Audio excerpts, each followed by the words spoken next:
I'm taking the world, you'll see. They'll be calling me, calling me. They'll be calling me royalty. Best to give me your loyalty, 'cause I'm taking the world, you'll see. They'll be calling me, calling me. They'll be calling me royalty.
Hello everybody, welcome back to X-Plane 12. I almost said 11 there because I'm so used to it being X-Plane 11 because it's been a while. But yeah, I've done some X-Plane 12 streams since then. But anyway, welcome back. So we are getting back to my roots as a content creator with flight simulation, and we're flying in X-Plane today. This is X-Plane 12.2.1. And yeah, it's pretty good. I did a test flight earlier today, and it worked out just fine. We are going to a different airport, but we're departing from Portland here. As you can see, we're going to Jackson Hole. Now, we're saying this is a chartered flight for Delta. It's normally you're not going to have a commercial aircraft like this flying into a place like Jackson Hole. But I said, you know what? I want to do something a little different, a little, off the charts, so to speak. And here we are. All right, good deeds fishing. X-Plane and Zibo, let's go. Oh yeah. We're gonna do it. So very interesting clouds. Not too bad, but definitely interesting. Anyway, we don't have any air traffic control on here or Jackson Hole at all, so we're gonna be on CTAF. Hopefully we'll get some that'll pop up or something. It is only, I think, 4:30 on the West Coast, which is why I'm streaming a little later today, because I knew it was going to be on the West Coast, and I knew that might, make it be a little later. But anyway, I hope you guys are having a fantastic Monday. It is Monday, so most of y'all are going back to work or school or something of that nature. Hopefully you had a good day today, and you're going to enjoy this stream. All right, let's go ahead and get overhead here, and let's get started up. Just like old times, man. Just like old times. Oh, yeah. Definitely feeling the nostalgia coming back. Coming back. Did I miss something? Nope, I didn't miss anything. I don't think I did. Do we not have ground power connected? That may be what it is. Yep. That's what it is. There we go. I was like, why is that not coming online? They should be coming online. All right, let's get our irises going to align while we're waiting. And yeah, looks great. We're going to go ahead and tell the cleaning crew, go ahead and start cleaning the aircraft. All right, so we're going to blow up our FMC, position initialization, next page, GPS left. We're going to throw it into a set IRS position. We are flying out of KPDX, and we can verify. So the last position was totally different, of course. So airport is close enough, looks close enough to me. Yep, verify position. Looks good to me. All right, so now we're going to go to the route. We are departing Portland, and we are going to Jackson Hole, KJACs. We are going to be Delta 777. And runway, we're expecting runway 28 left for our departure today. That could change, but that's what we're going for. Oh, no, we're not going to save that. All right. Now we need to do our departure. All right, so where's my briefing here? Let's pull it up. What are we looking at? What are we looking at? All right, we're the Lava 7 departure. Oh, that's fun. All right, so Lava 7 departure with the PDT transition. I don't remember what that is. Is it Pendleton? Anyway, it's a VOR. All right, and then over to route. And we are going to be doing some airways today. Look at that. All right, so we're going to be via Juliet 20. It's funny, Juliet 20. And I say it's funny. So your name is Micah too? Well, look at that. Well, hello there, Micah. Is it spelled M-I-K-A-H or M-I-C-A-H?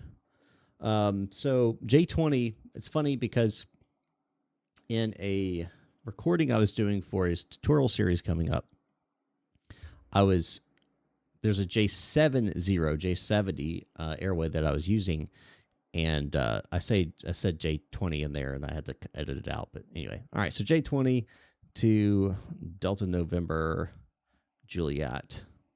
That's going to be the next VOR in the way, and then another airway, Juliet 82.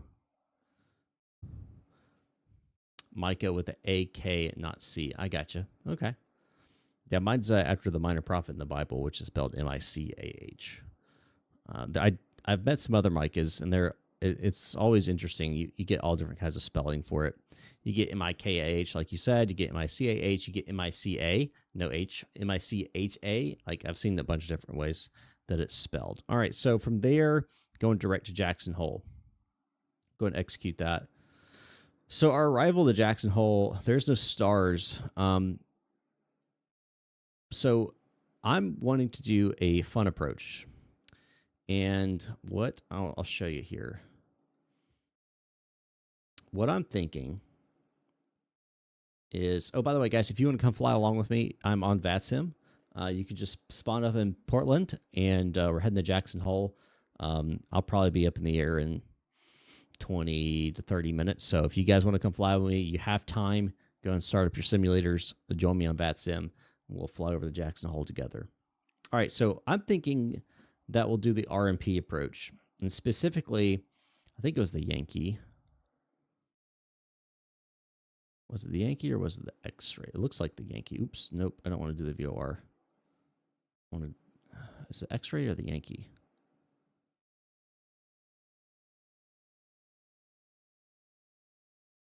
I think it's the Yankee. Yeah, it's the Yankee. So I want to do the Yankee, RNP Yankee approach into Jackson Hole. I could do the X-ray, but that's really freaking tight. I don't know. That's a really tight turn. That's an interesting kind of approach. What do you guys think? Should I do the, this is the X-ray, RNP X-ray, or should I do the RNP Yankee? So this is the Yankee. You hit this VOR, and then you just kind of just come down this valley and slice in runway 19er. The X-ray variant, you have that option, or you can do the Kiki initial approach fix, and you kind of have this, like, you kind of skirt the side of the mountains in the valley, and it's a tight turn on the final. Which one do you want me to do? I'm going to leave it up to y'all. Make sure I actually can do this. Yeah, legally I can fly both of these. Okay. So which one? X-ray or Yankee? X-ray looks like the more complicated one. I'll let you guys kind of decide that while we're waiting. All right, let's see. Let's go ahead and get some some lights here. Where are my... There we are. There's my panel lights. The one with the tight turn, that would be the X-ray. I figured most people are probably going to want that. That's okay. All right, I did get a auto ATC clearance here of 7473. Oop. It's not letting me. There we go. Nope. Oh, it's the big one? That doesn't make much sense, but okay, 7473. Do altitude on already. So we got one vote for the tight turn, which is X-ray. Anybody else have an opinion?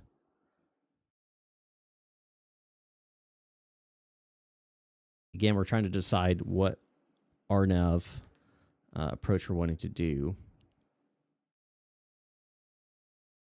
And this is the X-ray, which is the tight turn. And this is Yankee, which is not as an issue.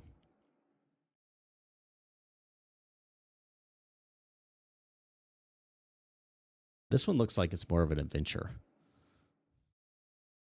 X-ray all day. All right, that's 2 votes for X-ray. I guess we'll do X-ray. All right, so RNAV, X-ray. Kiki transition. All right, so let's check that and see how we got DBS, then the Kiki. I'm going to leave it off. I'm not going to connect those because I want to be able to do headings into it because I don't know if it's going to put us up in the right position. So we'll go with that. All right, so we got that in. And we've activated it. All right, so now we can go to our performance. And we can pull this information. But, all right, we can go ahead and start our... actually, we can't just yet. Because we need to get our payload set. All right, what's our payload today? Block fuel 16,650. 16,700. Because I always go over just a little bit. 16,700. And we'll go ahead and call the fuel truck. And then payload today, total, what do we got? 20, okay, 27,800.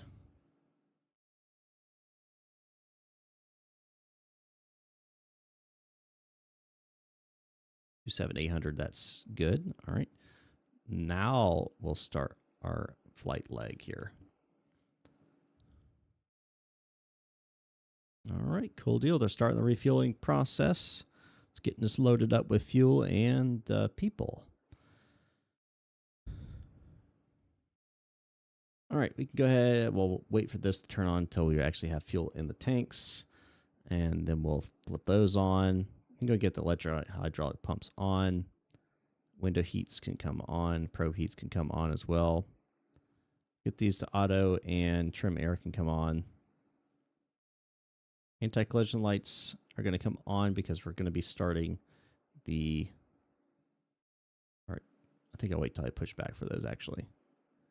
So we'll do anti-collision, which push back. But we can go and fasten seatbelt sign to on as well. And we're waiting now for our fuel to finish loading. Once our fuel finishes loading, we'll go ahead and start the APU.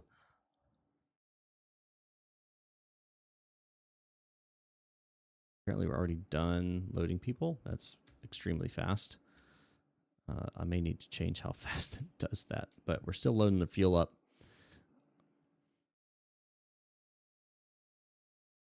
So that's still loading up. If you guys haven't already, go and smash that like button for me. It does help with the YouTube algorithm. Thank you guys for tuning in this Monday evening. I appreciate it. Hope you guys are having a fantastic week so far. Let's see. What is our altitude? It is not that. All right. What is our current weather here? me pull up my METAR here for Portland. 3006. 3006. And I have it where it syncs all the way over because it's annoying to have to go in and set all those on your own. That's not what I meant to do. All right. Overcast 4900, 9 centimeters of visibility. 290 at 9er. Yep, 28 left looks good. Fuel's still filling up. We're not ready to go on that just yet. Looks like we're only going to have it in the wings, though, no center tanks, which is going to make this easier. Don't have to worry about that later on while I'm flying. So we don't have any type of particular clearance on our departure out of here, but what we can do to make it more realistic, if we bring up Avitab and go to Portland, and we look at our departure, we're on the, was it Lava 7? What is our max altitude on the Lava 7? Signed by ATC. Okay, well, that doesn't matter then. That doesn't matter then. All right, airport info. We're going to need this. We're going to taxi via Tango Bravo. 28 left. Still not quite filled up yet. All right, our cruise today is going to be 37,000 feet. Cruising winds. Let's get our top of climb winds. 308 at 34. So we're going to have a tailwind, which will be nice. Top of climb outside temperature is negative 52 degrees. That's pretty chilly. Cost index today is going to be 33. Our reserve of fuel is 6.7. And our zero fuel weight today, wait for it to fill up so we actually get our actual zero fuel weight according to the local information.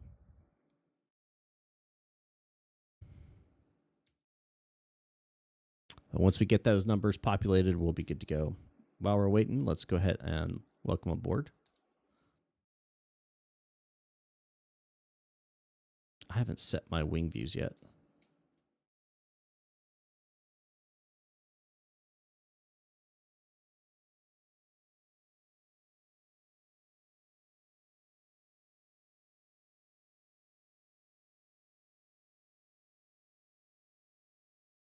Oh no!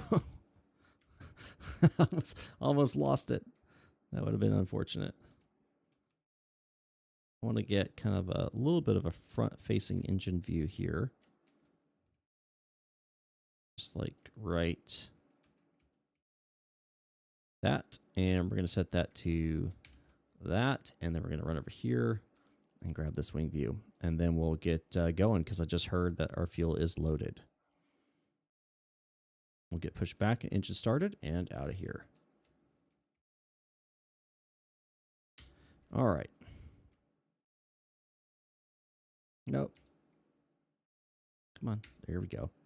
All right. Fuel is all loaded up. So we've got a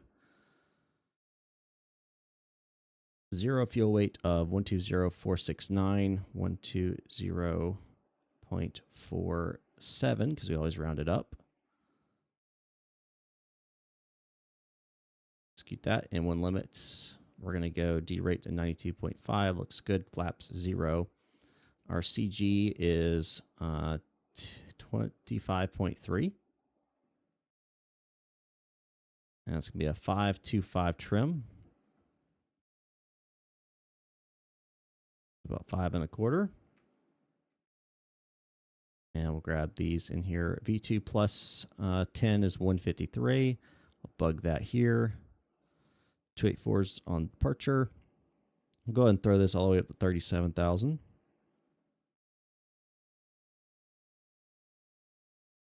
That's set. All right, cool deal. We are about ready to push back. Let's go ahead. Pre-plan our pushback like that.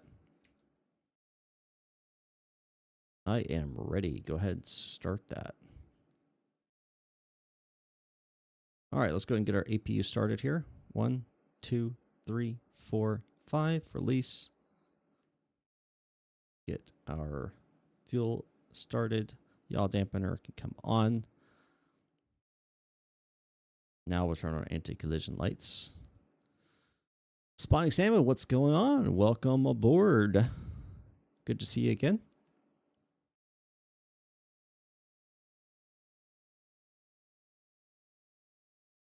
And we can go ahead and get the gateway pushback.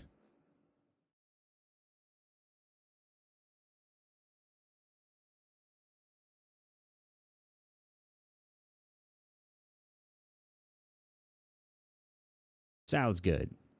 I'm waiting for my APU to finish starting up so I can flip over to that, and then I'll get those disconnected.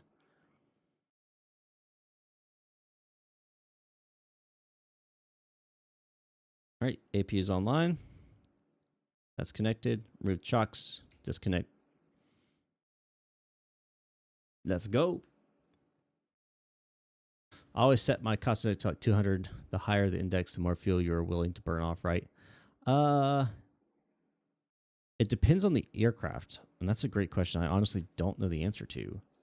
Let me Google that real fast.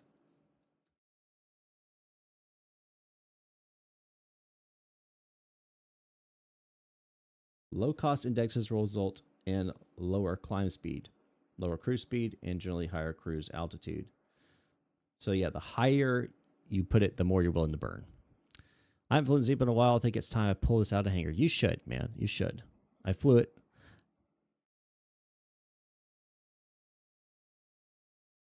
All right, we are ready to go. So let's go ahead and kill the parking brake. All right, ground number 2. So I switched these over from the levers to the switches. Oh, you know what I need to do? Kind of helpful if you turn on the APU. Bleed air.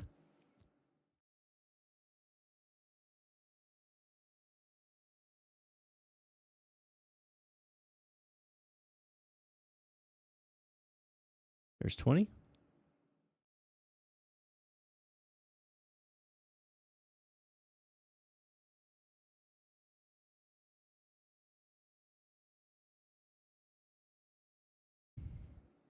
We're already moving it though.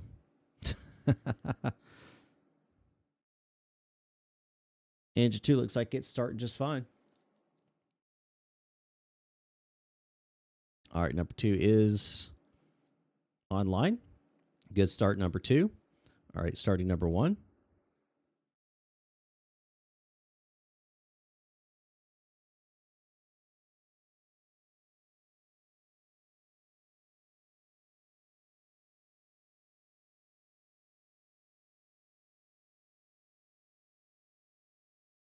There's 20. Add fuel. And it's continuing to rise. Looks like we're going to get a good start on both engines.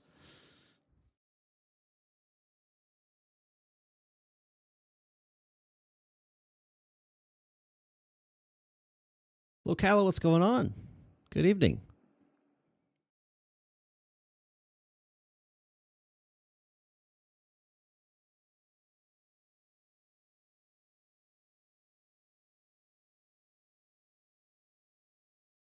And it's still pushing us back. When you gonna stop? When you gonna stop? When you gonna stop? Please stop.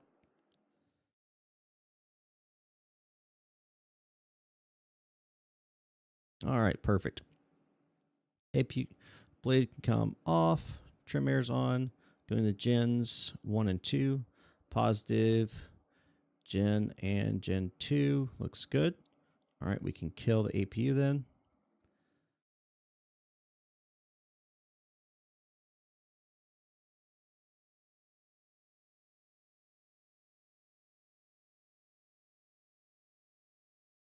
Disconnect and give me the hand signals, my man. All right, flight directors can come on. We'll switch this over to systems. Check down, up, left, right, left rudder, right rudder, free and clicked. BFU got a patch today. It sure did. I saw that drop and I thought about thought about changing my plan, but I was like, nah, I need to get back in Zibo. I need to get back in X-Plane, so I decided to stay with it. Why is that not working?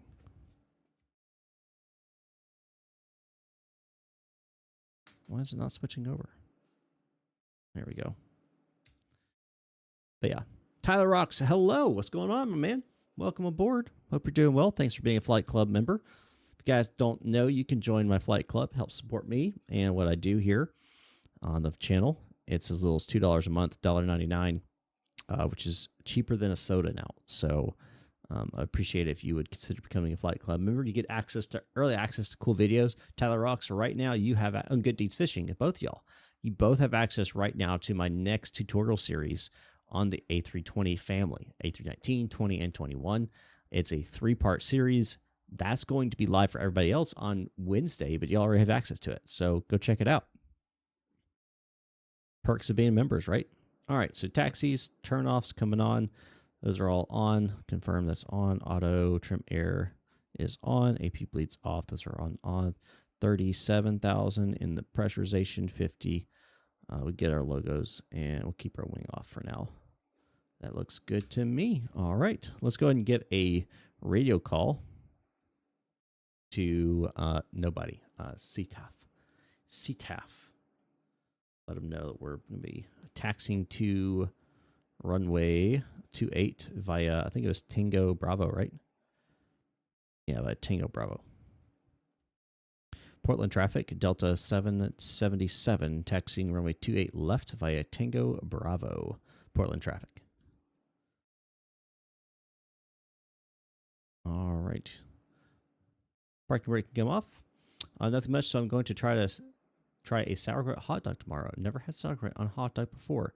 Well, I'm not a good person to ask because I don't like sauerkraut. I don't like cabbage in general, and then you just you ferment it basically. It's just nah. My wife likes it though. I don't. That's okay. All right, get engines that, blank out the bottom. We are looking good.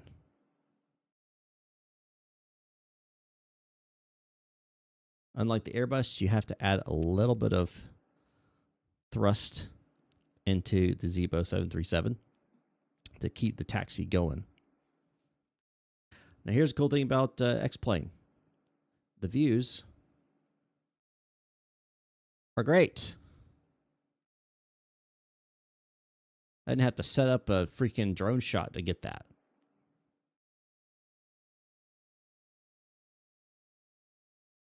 So much easier. Not hearing any plane noises. I'm showing it as playing out. Oh, you know what? Hold on.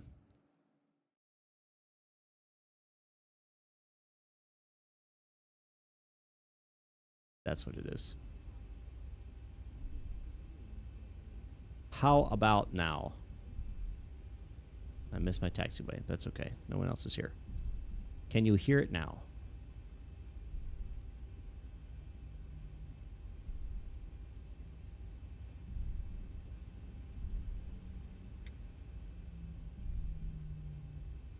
I had it set up for recording. And when I record, I set the channels up so they play on certain channels. So like my mic goes to channel 1.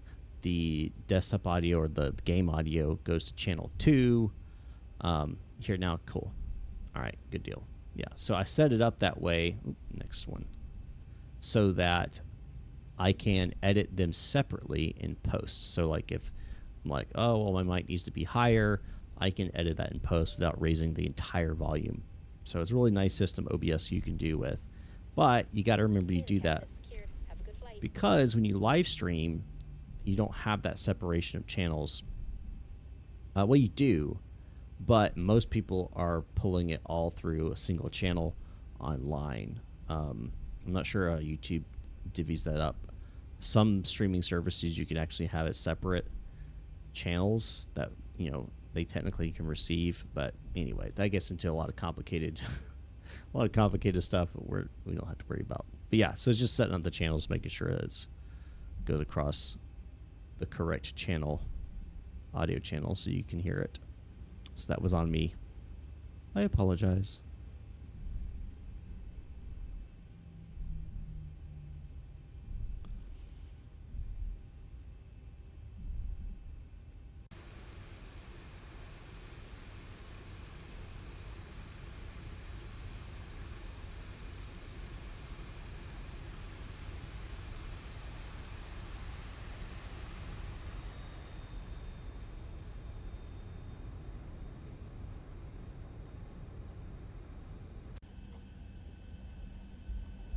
Got vortex generators on the wings. It's cool.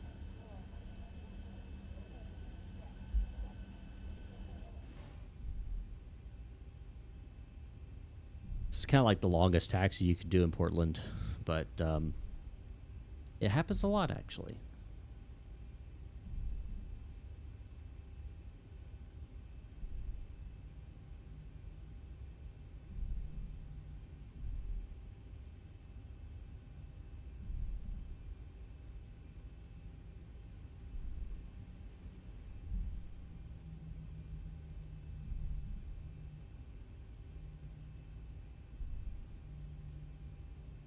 Interesting.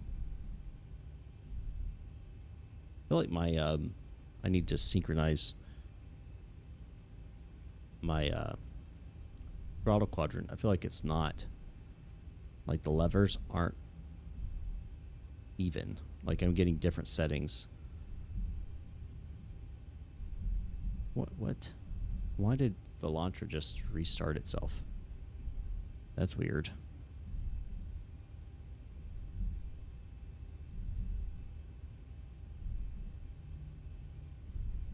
All right, let's go ahead and get weather set on here. We can go ahead and get TARA started up on our transponder. Overhead, we can go ahead and get our landing lights on, and this strobe.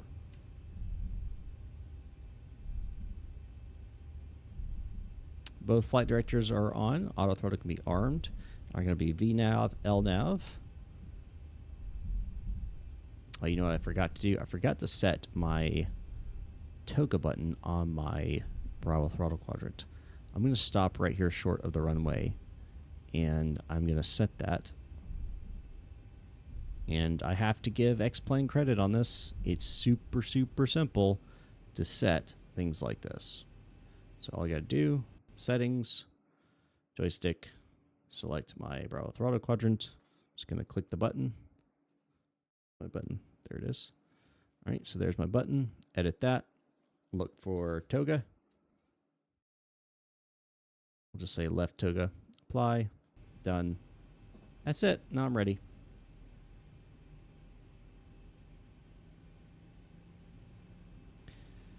Portland traffic, Delta 777, departing runway 28 left. Going to be a Lava 7 departure. Portland traffic.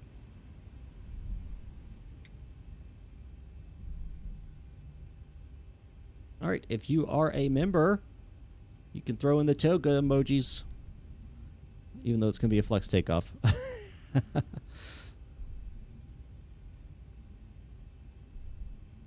28 on the ground, 28 inside, 50%.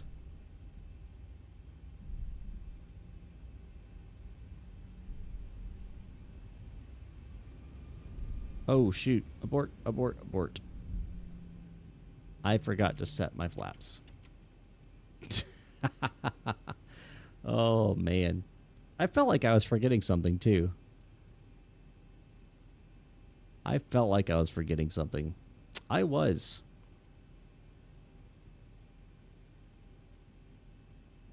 It would have screamed at me once I got to takeoff speeds. All right. There's 5. Here we go.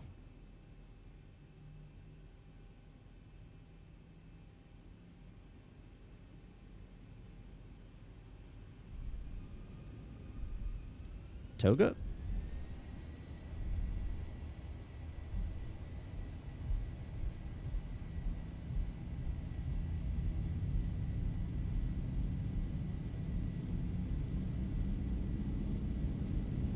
seconds. Cross check.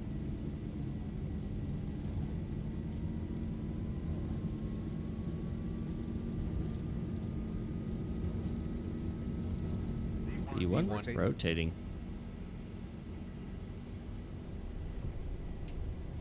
Positive rate. Gear coming up.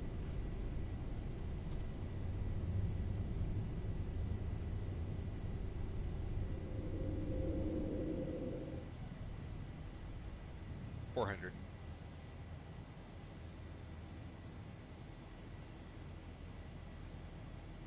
$1,000.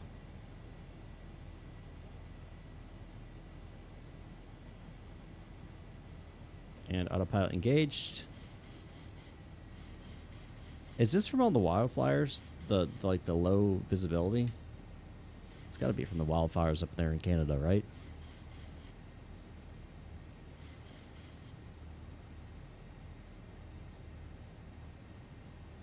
One to 2.8 pulled up here. All right, flaps coming up.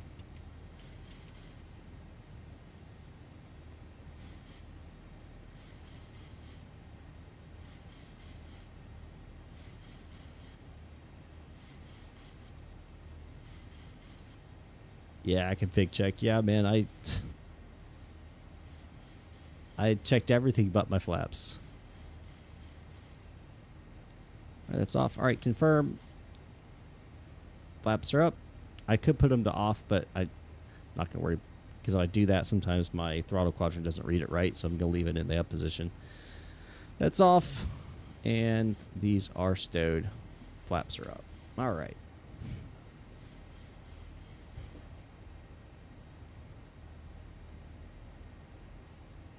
And we're departing just fine. Everything's looking pretty good.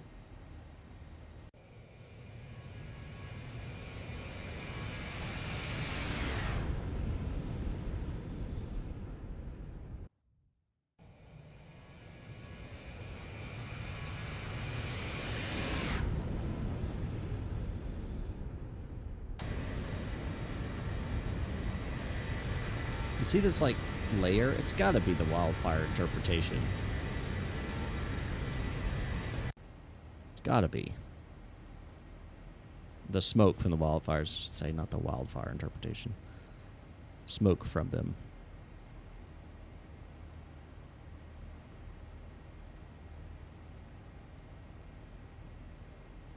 All right, everything's looking good. Pressure's climbing.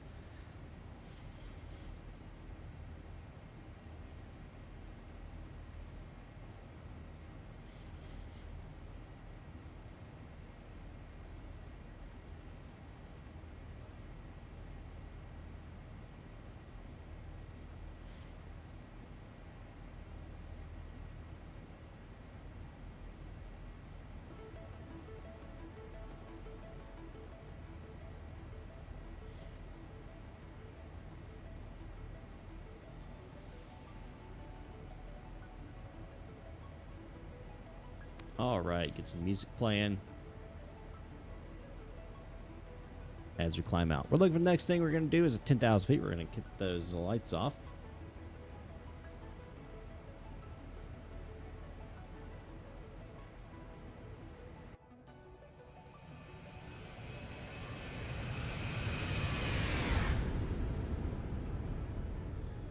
Beautiful. So I am running auto ortho, which is how my ground looks like it does. Otherwise, it would not look like it does. Auto ortho definitely produces a better quality when you're up in the air. Get those landing lights off. And turn off and taxi lights off. Logo come off, wings off. That looks good. Another layer of clouds.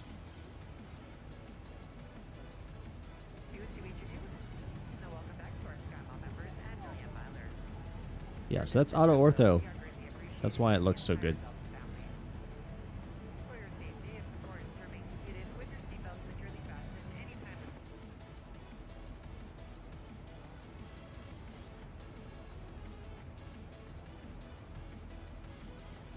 So our en route time today should be not very long, honestly. Yeah, bring it to 024 Zulu. 0124 Zulu, which is going to be, we're currently 0, so we're talking hour and 15 minutes we'll be on the ground. We'll be in cruise only for about 45 minutes. And then we're going to have an interesting time on this approach that y'all wanted me to go fly. So that's what we're going to do. We're going to fly it.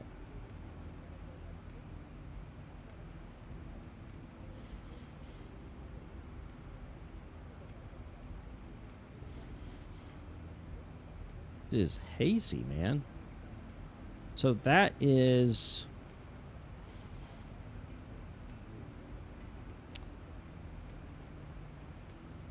Which mountain is that?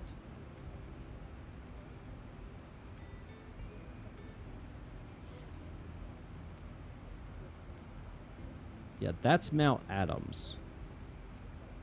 And then we'll be flying over... or near, there it is. That's Mount Hood. So it's Mount Hood, and that's Mount Adams.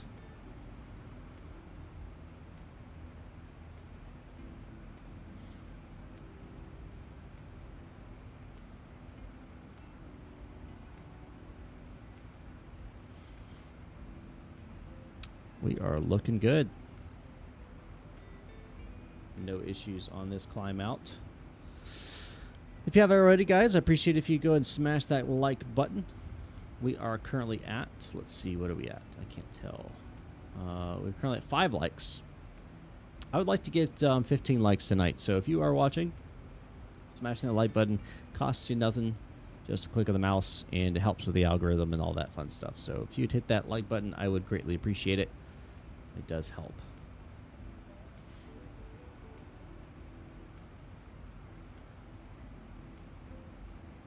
All right, there's 18,000 feet. Means we're going over the standard pressure now, 2992 here in the United States. And that is now in Class Alpha airspace. You know anything about the different airspaces here in the United States, over 18,000 feet is Class Alpha airspace. By the way, guys, a little bit of life update. I am currently, so I have a friend who owns a Cessna 182. You may have seen a video. Well, I have kind of joined into his, in a way, it's a partnership with that aircraft.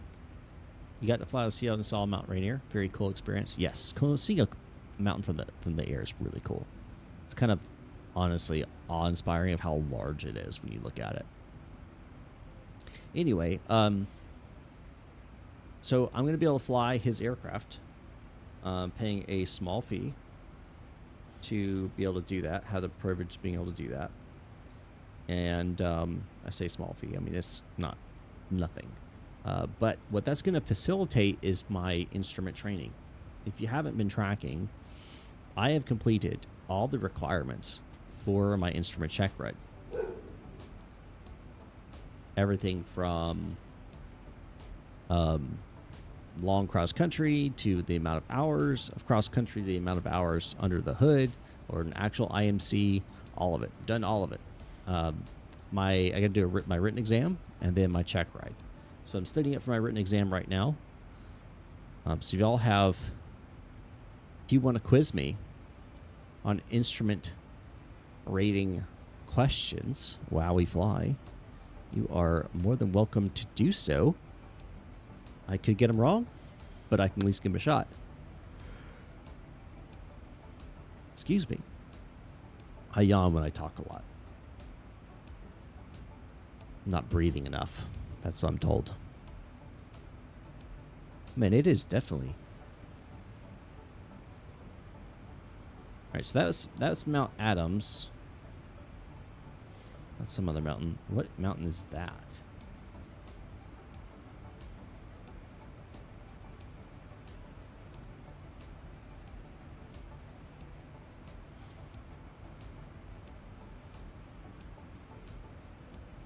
Or no, that's Mount Adams.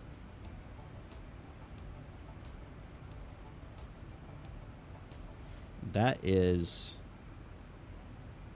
Mount St. Helens. That's Mount St. Helens. That's Mount St. Helens. That is Mount Adams. Mount Rainier is way off the distance. I think that's what that is kind of seeing over that little glitch in the distance. And then Mount Hood is right there.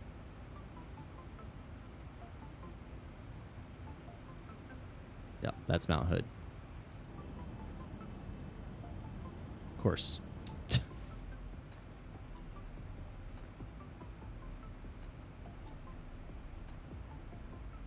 So anyway, so yeah, I'm working on my instrument. Hopefully I'll have that done in the next few months. I made a deal with a instructor, and she's going to be providing kind of like a workup for my check ride. And then that should, I'm not expecting that'll take more than 10 hours to work up to that. And then after that, I'm going immediately over to my commercial rating. Again, I have all the requirements for it. I just need to take the written exam and then, of course, also take the check ride. All this has been delayed because I did sell my aircraft, and so I didn't have an aircraft, and so I needed access to one. And originally it was going to be through Civil Air Patrol, and then they took our aircraft away from us, and it was a whole thing. It was a whole thing. So, but through Civil Air Patrol, I met this guy, and now I'm going to be able to use that aircraft to complete what I've been wanting to complete for a while. Yeah, that's Mount Hood. Doesn't look too great from this far distance because it's, you know, textures.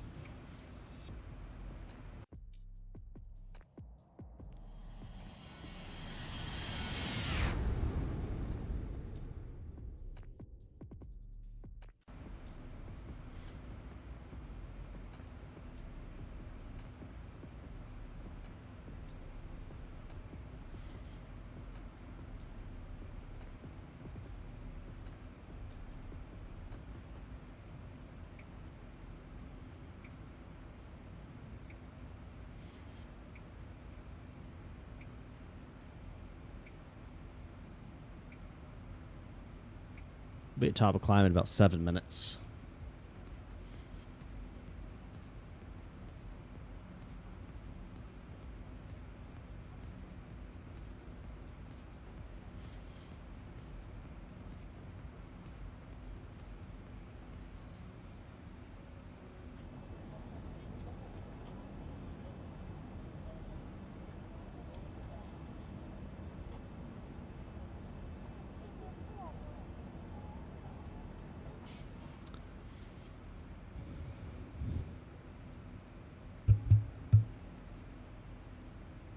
I'm not really tired. I don't know why I'm yawning so much. I'm not tired. I had this problem. I'm telling you. It happens every time. Every time I start talking a lot.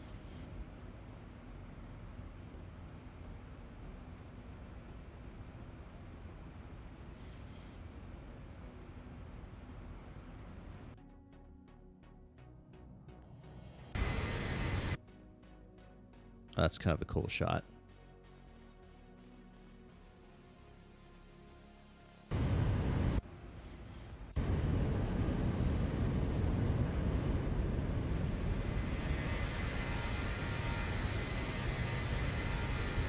And there we see the problem with satellite imagery.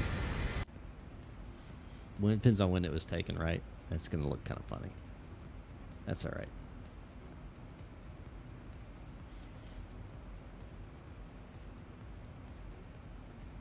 That's all right.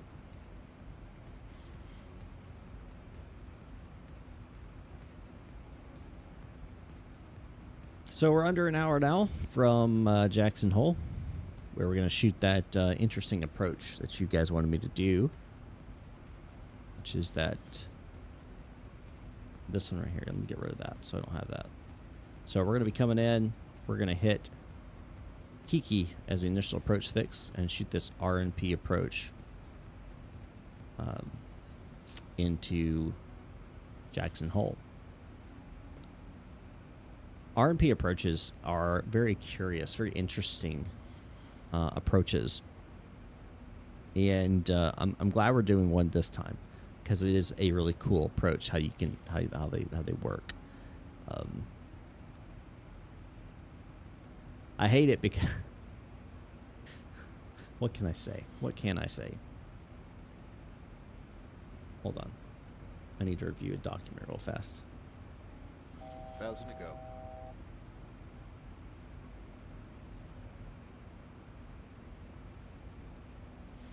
I just got an email from somebody. Okay. Anyway, I need to find.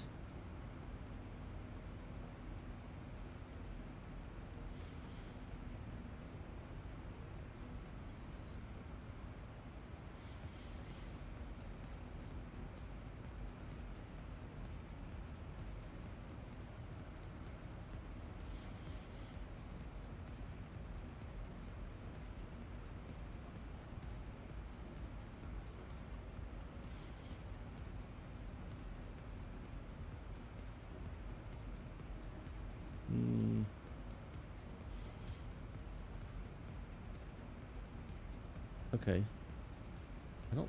I think I can talk about it.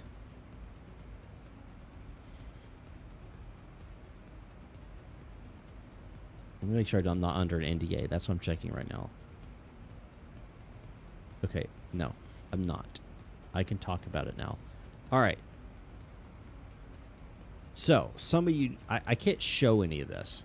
I can't publish this. I can't release this information. I can't like release the video and stuff. But a few years back, I was contacted by, and this is true. This is not a lie. This is the honest truth. I was contacted by a company who is contracted with the FAA to create a video. This is during COVID. So they create a video of how a Boeing shoots an RMP approach and how it does all the systems and how it works and everything for the FAA examiners. I'm not joking. For FAA examiners who go on and fly with airlines and kind of check and make sure that the aircraft are good to go and the pilots are good to go. They do these random inspections and stuff like that. So no joke, I created using script, and I created the script and did all the research and all this kind of stuff and created this entire video. Of course, I talked to a guy from the FAA, I talked to a guy from this contracted company, and we sat down and we worked all this out. And so no joke, I shot a whole video, edited it all up, me flying an RMP approach, not here in Jackson Hole, it was a different airport, in the simulator, in X-Plane 11 actually, in the Zibo.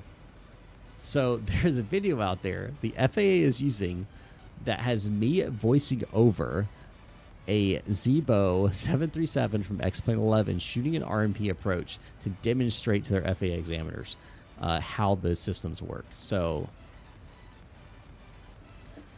you know, it's just one of those things where worlds, man, crazy things happen. I think that's still one of the coolest things I've ever done from a simulator perspective. That's one of the coolest things I think I've ever done.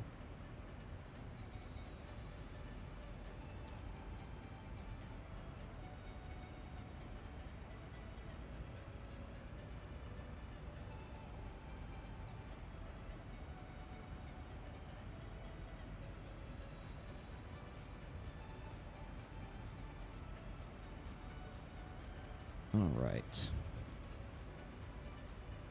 You know, I guess I can turn those fast seatbelt signs off. And I can let them know.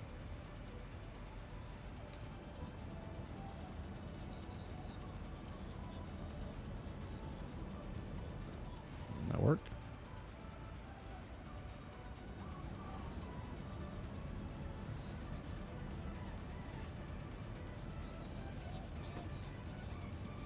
I'm not hearing any announcement.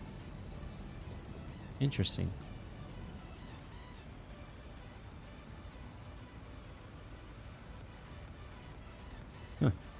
Okay, whatever.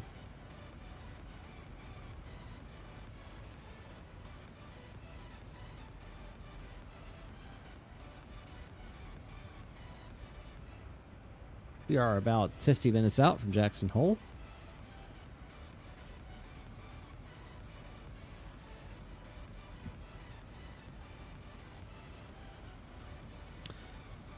If you guys haven't already, go and smash that like button for me. We are at 6 likes. I want to get to 15 today, so I think there's 12 people watching right now. I appreciate it if you would drop a like. It's free, doesn't hurt you, and helps out the channel and the algorithm and all that. So appreciate it if you just hit that like button. Going for a like goal of 15 likes today.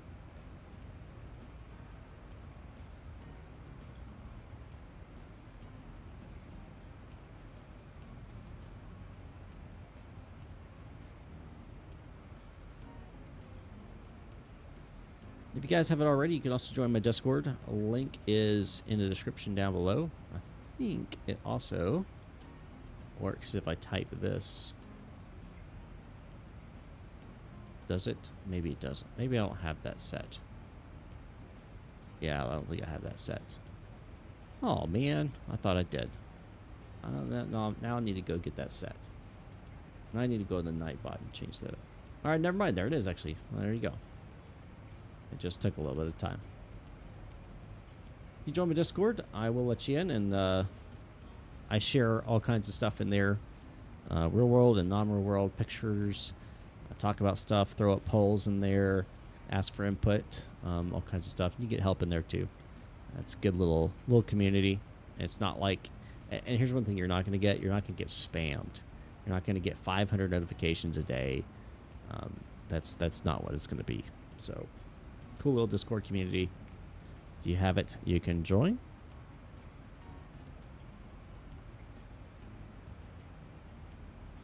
So we are cruising at 37,000 feet. Let me do something real fast.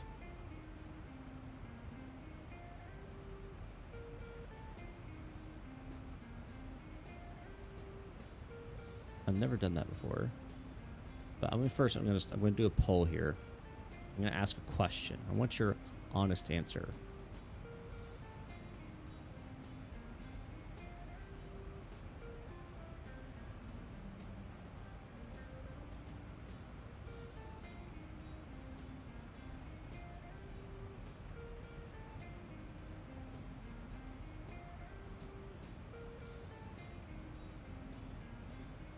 All right.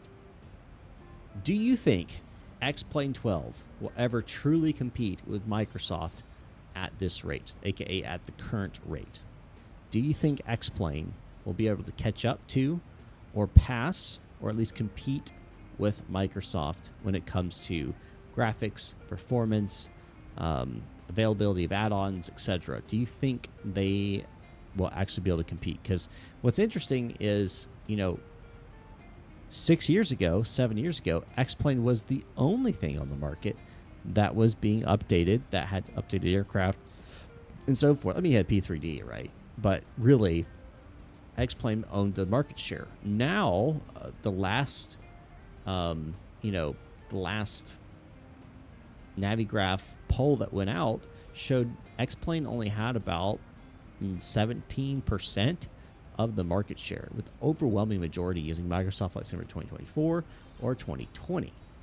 So do you think X-Plane will ever be able to, catch up and compete with Microsoft? Now, some people think they're competing now, which, technically they are competing, but so maybe not the right word. Do you think they'll ever truly be competing?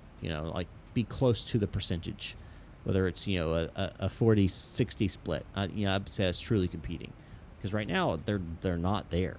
They're not there. So, do you think they'll actually catch up and gain back some of that market share? Now, I think X-Plane has a lot of great qualities. So don't think I'm slamming on X-Plane. I'm not. I fly 2024 now primarily, but hey, X-Plane's got a place in my heart. I'm still going to have X-Plane for the foreseeable future. They're doing great things. They're really catching up with the clouds. Auto Ortho does great things for the ground textures. I wish that was default in X-Plane. That would be nice. But, you know, the camera system, I like the camera system of X-Plane better than I do Microsoft. The only thing I wish X-Plane had that Microsoft does have is that zoom feature on, or not zoom feature, the depth of field feature. So like I can go outside, right? Nope, wrong one. I can go outside, still the wrong one. And I can zoom in, right? And get that kind of depth of field behind it, but I can't do a focus where it's only going to focus on the front here and kind of make the back, you know, blurry. So I wish you had that option in X-Plane. That could be just be a little toggleable thing that you could have a slider that, you know, goes back and forth. X-Plane has a much smaller team and money pool compared to Microsoft. Hard to compare, in my opinion. No, you're very true. They do have a much smaller team and a much smaller money pool. However, I will say X-Plane has been expanding. Laminar Research, I should say, has been expanding in the last several years so that they can at least attempt to compete with Microsoft. But yeah, Asobo, you know, is a much larger company. They literally were given tens and tens of millions of dollars to do what they're doing, and they got access to Microsoft's giant server farms, you know. So yeah, it is very hard to compete. I'm not bashing X-Plane. I'm flying it right now. I do think though there's some things that they do need to work on, and hopefully they will. I just think like Auto Ortho, you know, if we can do that with a free app, then it should be done in X-Plane, you know, as at least a toggleable option. I don't see why they couldn't do that. Of course, there would be contracts and all that stuff, right? Because they're gonna, you know, require that. But I get it; it's a money thing, really. If you guys haven't checked out, I'm gonna drop the link here. Don't go away, but I'm going to drop a link of an interview I had with Ben Supnick of X-Plane during FS Expo. And he talks about the anti-aliasing issue and how they're actually working on that inside of the processors and how it's using different cores and how it's like, he goes into great detail. So if you're a nerd like I am, check out that short interview. It was only like 7 minutes long. It was spur of the moment. I just happened to walk up, and Ben had just finished talking to somebody, and I was like, "Hey, you know, I'm Micah. You know, nice to meet you." And then Nocturnal Simulations also walked up, and we were talking to Ben, and then also we got onto the subject of anti-aliasing, and I was like, "Hold on a second. This is a question people want to know." And I started my camera, and that's when you see it start. You see Ben go, oh, now he's got it on camera. Now so anyway, that's where it starts. So definitely go check that out once you're done here. Or you can go check it out now. I'm still going to be in cruise, so I'm okay with that too. All right, top of the descent, 278 nautical miles, 106. So we still got about 30 minutes to go till top of the descent. Train fan Logan, hello. You're a train fan. Which is your favorite locomotive, sir?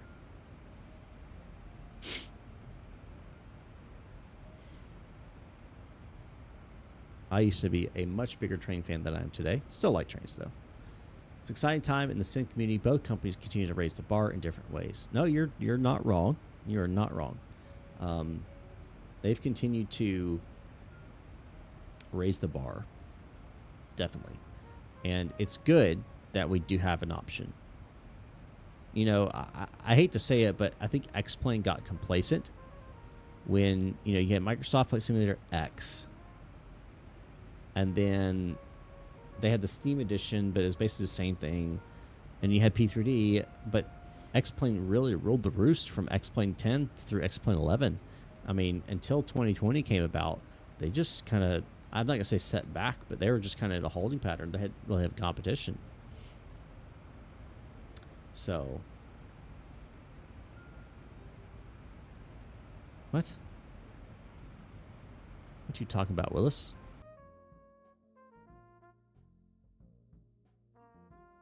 It does feel slow. What is going on?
Okay, we're back.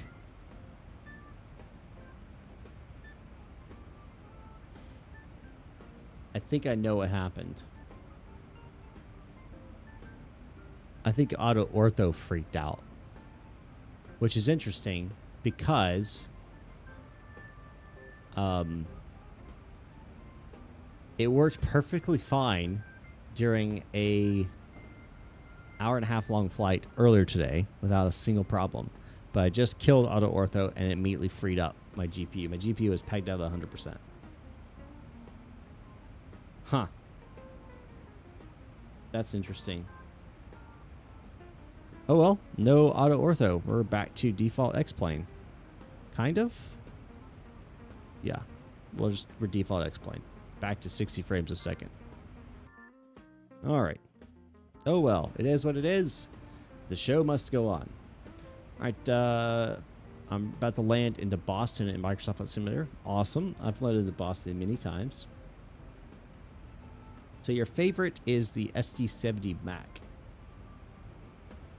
Okay.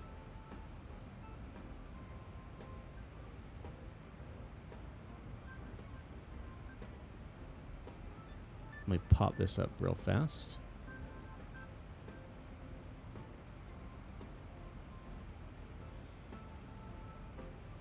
So this right here, SD70, this is a Burlington Northern.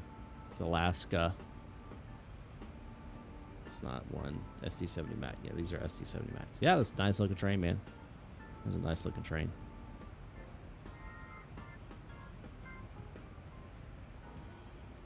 My biggest complaint with X-Plane is the lack of a centralized store.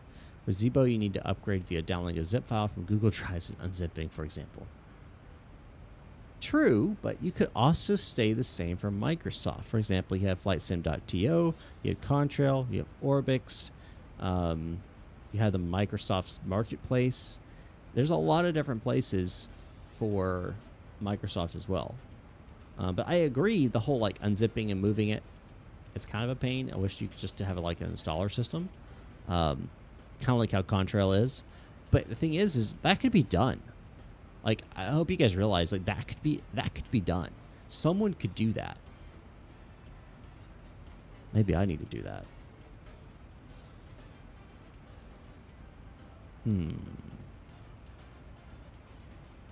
Because here, you think about it. All it takes, because you have the xplane.org, right? All you would need is to create the database, have a CDN, build the app, make sure you have the pay system set up. Yeah, I mean, it's doable. You could do it. The reason why Microsoft has like things like Contrail and Orbix is because they have the market share. You know, I mean, you have hundreds of thousands of flight simmers who fly that. So the investment was there for people to make Contrail and Orbix and stuff. But someone could still do that with X-Plane. Because you think about how things are installed, you know,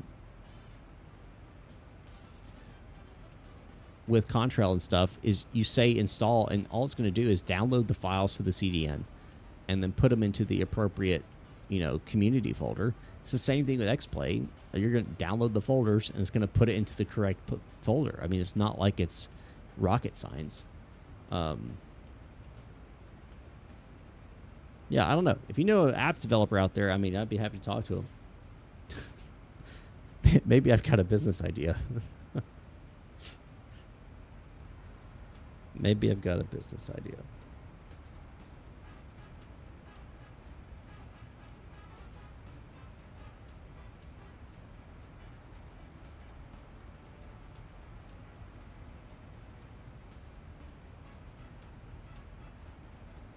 What kind of music are we playing here?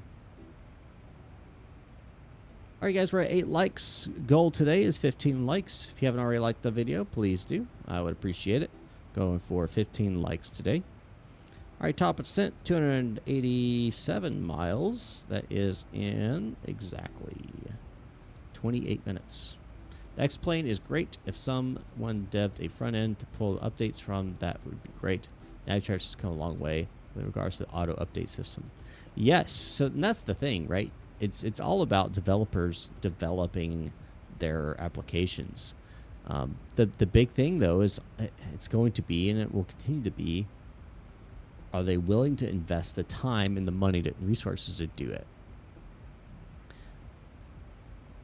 I think X-Plane does have potential for someone to come in and do what, you know, some of these folks have done with Microsoft. I think there's definitely potential there. Yeah, there's definitely potential there. The key would be having to work with Laminar. Yeah, there's definitely potential. Definitely some potential.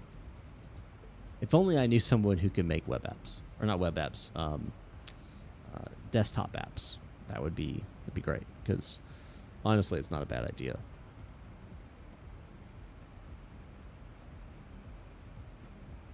Not a bad idea.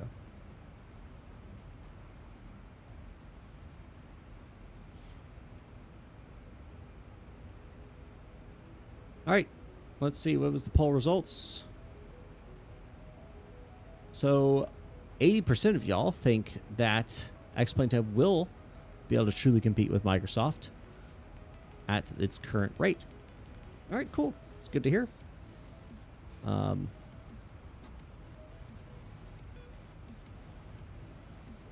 hope that fixes itself as we get closer. Now, I've never done this other interaction. So there's different interaction things you can do with your audience. There's a Q&A.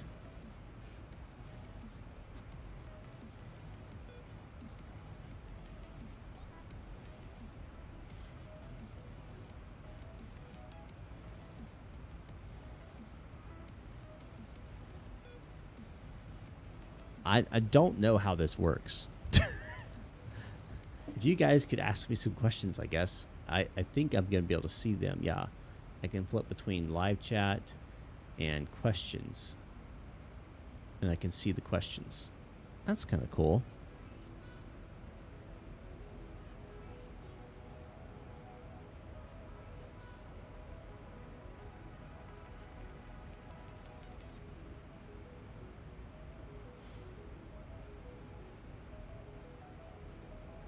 How far out are we?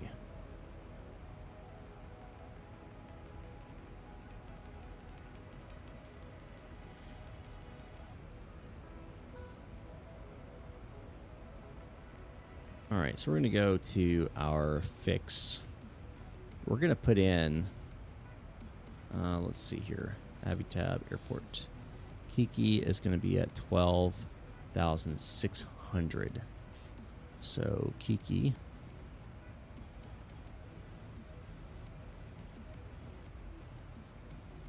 All right, so we're going to put at Kiki. We are currently at 37,000, so minus 12,000. That's 25,000 times 3 is 75 plus 10 is 85. So 85 miles from Kiki is about the estimated point we need to start our descent. Yeah, that looks about right.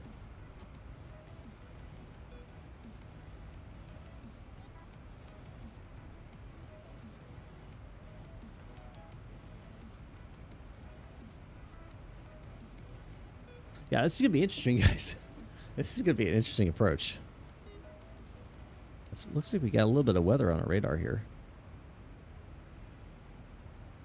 We got a little, a little bit of some moisture out that direction. Very little.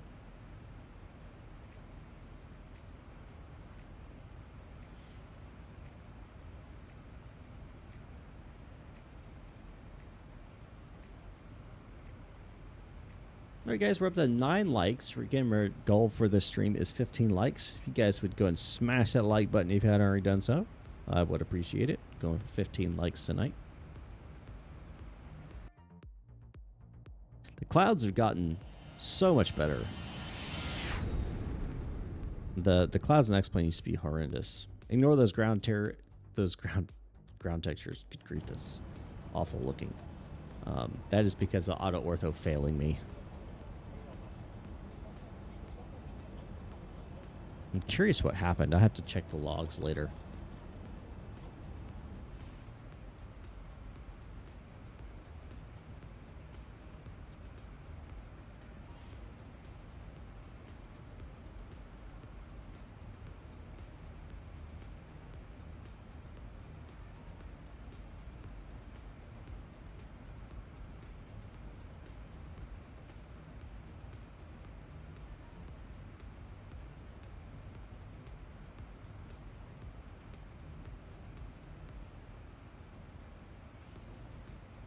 Yep, we just turned right when I set my heading.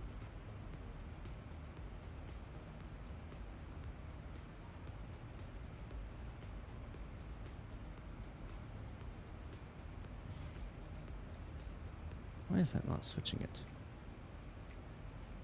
It's fine. Unicom set. I wonder what the CTAF is for Jackson Hole. 118.075. 118.075. Here we go. We'll flip that over once we get close to the airport.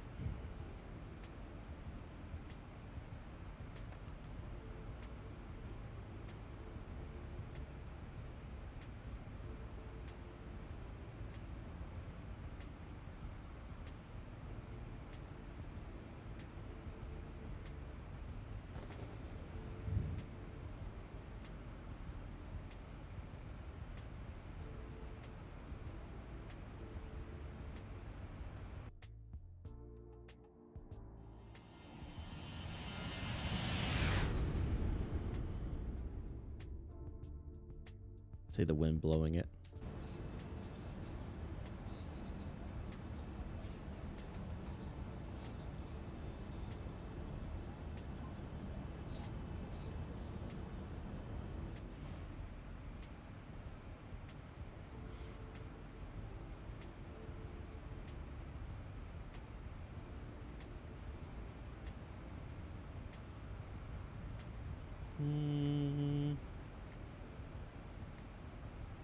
We're running landing runway 19er.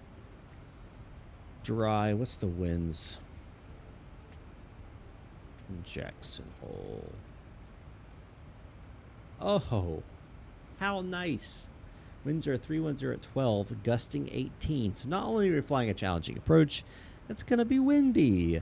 Oh, isn't that nice? It is clear though, so we don't have to worry about clouds.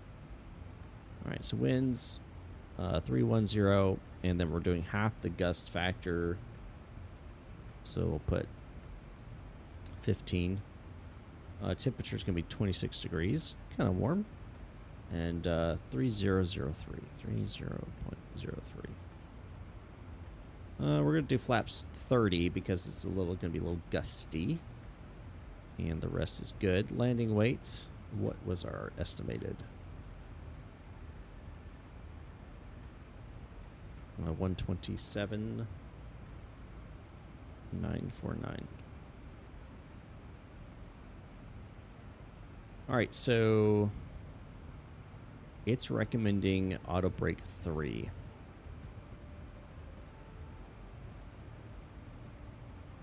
Okay.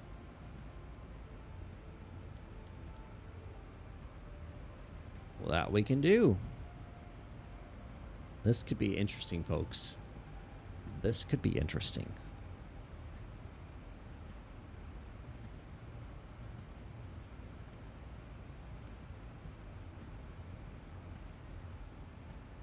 Yeah, this could get quite interesting. Oh, what am I doing? All right. We're going to set 8,000 for our altitude here.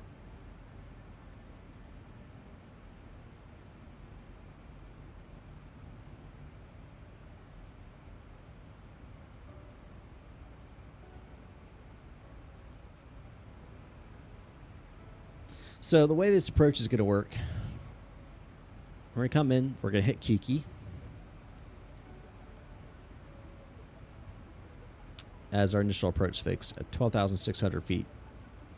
We'll maintain 12,600 until Keller. We have to have R&P, so our navigational performance must be at least 0.40, and you can see that right here. So R&P, required navigational performance, and their actual navigational performance. Now we're perfectly good right now, 0.02. But when we get in the mountains, it may not be quite as good. We'll just have to keep an eye on that. Got to make sure that stays under the amounts next to these waypoints. Yawning again. All right, so then we'll descend 11,400 to K's. Do not exceed 190 knots until Lisbon. So we've got to slow her down 190 knots.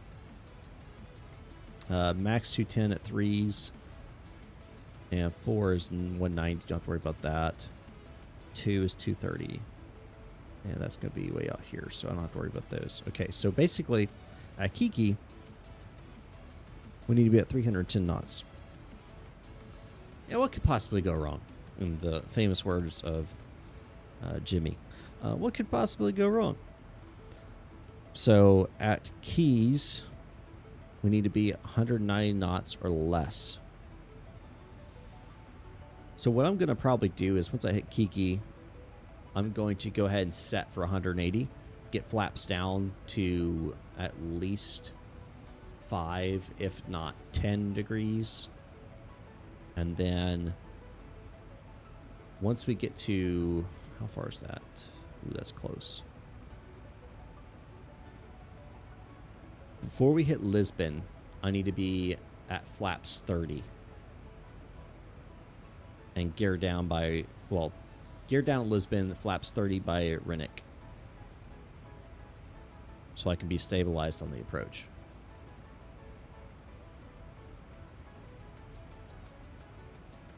Yeah.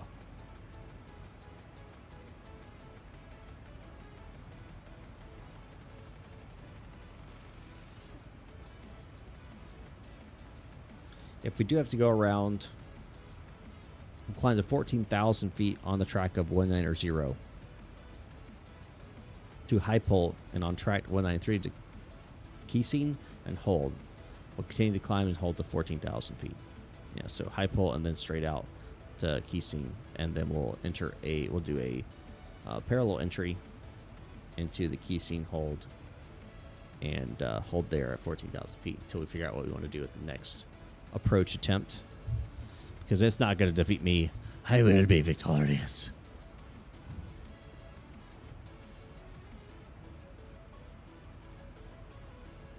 That's the, oh, what's that hazardous attitude? Is that macho?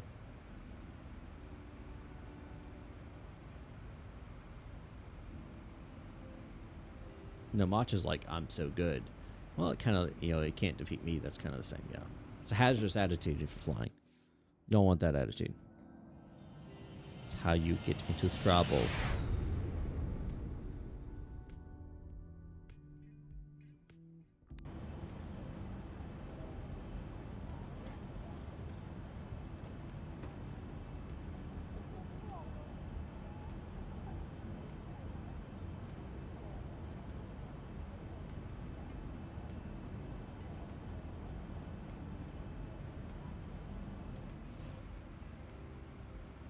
All right, we're about 100 miles from my top of descent. Now, it has me 111, but I'm going to start descending a little early. Again, I just want to make sure. My biggest thing I'm concerned about is being too fast in that turn.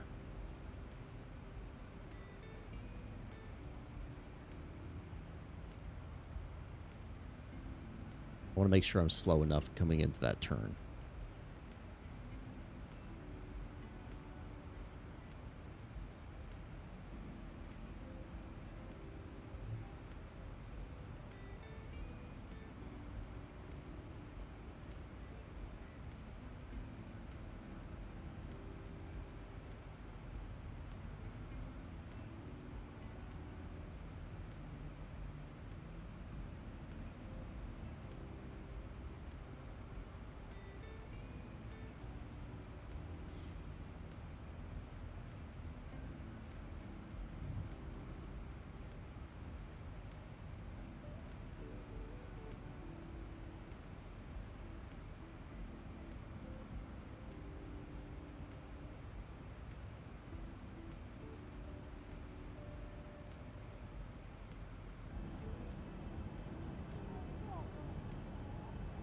The clouds are definitely getting better. I don't think they're quite there yet, but they are getting better. Still getting those kind of weird artifacts in the clouds, which, to be fair, Microsoft has too in 2024. Just a little bit different. But the clouds are definitely getting better. They look a little too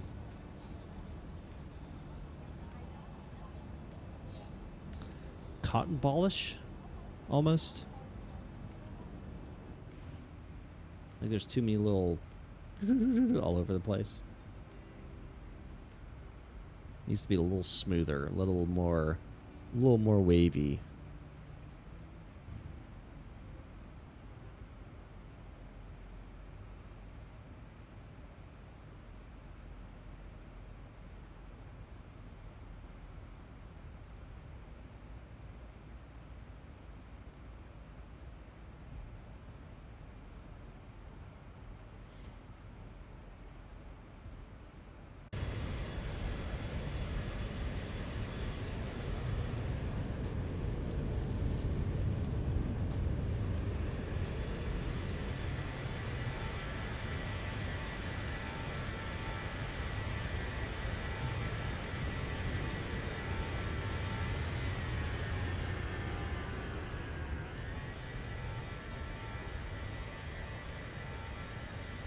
Hope you guys had a fantastic day today, the start of your week. Hopefully nothing too crazy happened to y'all. Don't forget to like, subscribe. If you are interested in helping support me on the financial side, you can become a channel member. You get early access to all kinds of videos. I've got 3 coming out on Wednesday that members have access to right now. It's a new tutorial series on the Airbus aircraft. So if you are a member, you can go and watch those right now before anybody else. That's one of the benefits of being a channel member. Besides the cool emojis. I mean, you know, everybody likes the emojis, right? Emojis are life.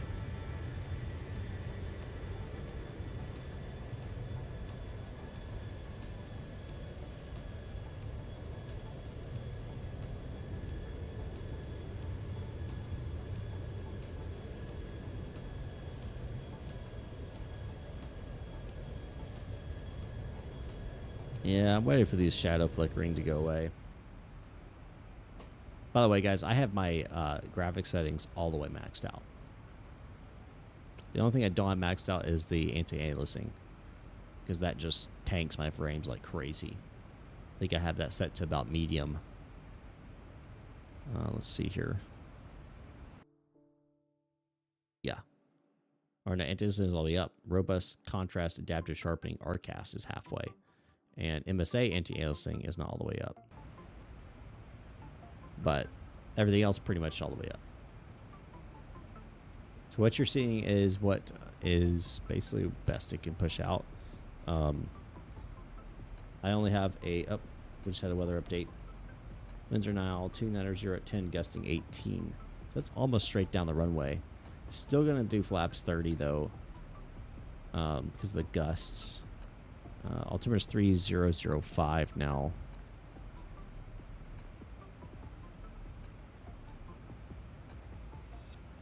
Still clear. No clouds. All right. Oh, we're getting there, guys.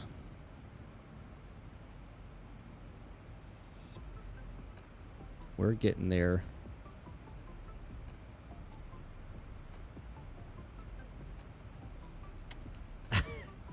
I'm a little nervous. I'm a little nervous.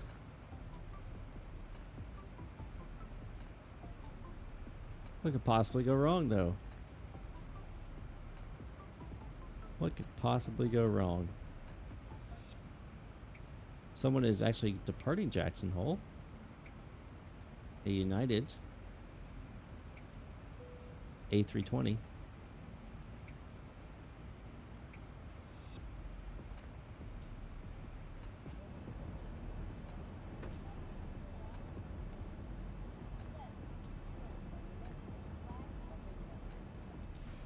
Oh, if you see that, if you go fast enough, you'll see Austin. That's funny. It like overrides that cover.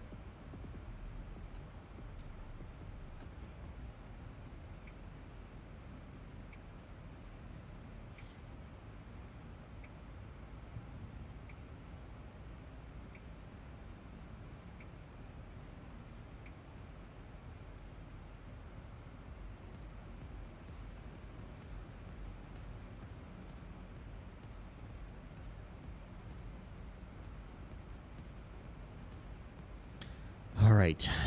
40-ish miles top of the set.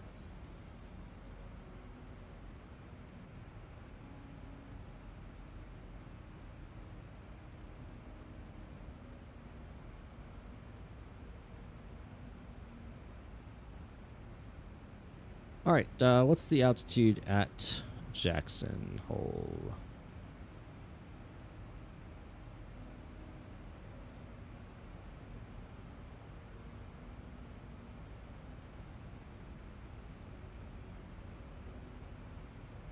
Should have, actually, it's on here. What am I thinking? Let's see. Airport elevation is 6451. Let's set that in our landing altitude. 6450 is close enough.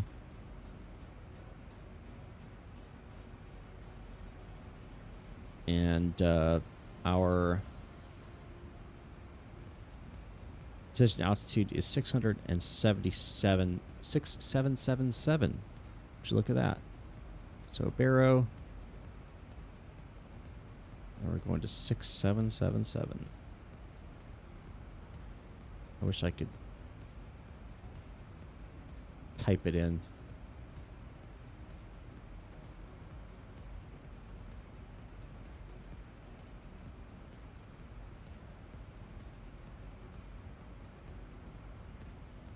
Halfway there. Whoa. Jeez.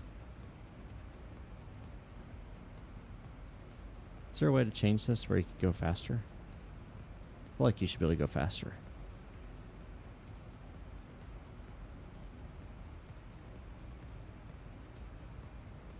My fingers are getting tired. 6, 7. Come on. 7.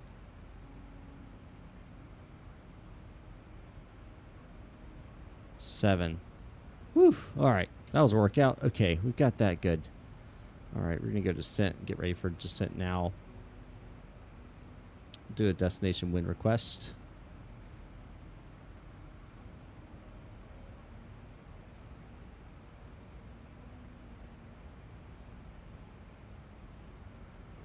That work? Didn't get anything. I don't know. All right. We are 30.05. And I won't worry about the winds. They'll be fine. They'll be fine. We're going to do flaps 30.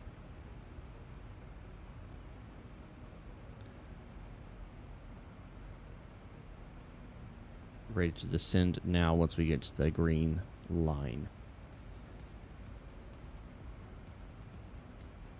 You haven't launched X-Plane 12 in months. Shameful. You should. It is. They're getting better, man. It is getting better. I mean, obviously, I primarily fly Microsoft nowadays, but they are getting better. I actually tend to like the Zibo better than I do like the PMDG 737. And I only own the PMDG 737-700. So if I want to fly the 800, 900, or 600 variant, I jump over here to X-Plane. And currently, if I want to fly the 767, I got to jump over here to X-Plane. Same with the 757. Got to jump over here into X-Plane. So depending on what aircraft I'm flying, I jump over here into X-Plane. Flying an Airbus, even though I have the tallest aerial in X-Plane, I'll probably be in Microsoft just because the Phoenix is so good. Phoenix is so good.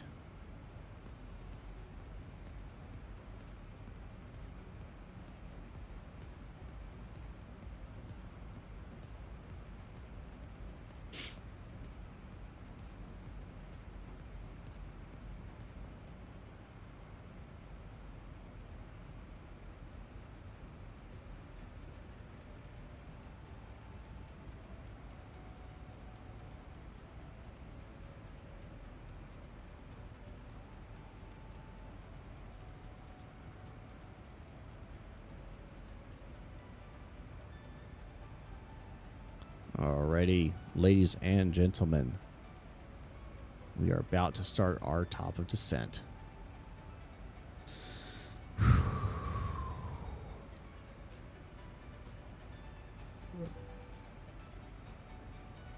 Let's go ahead and let them know.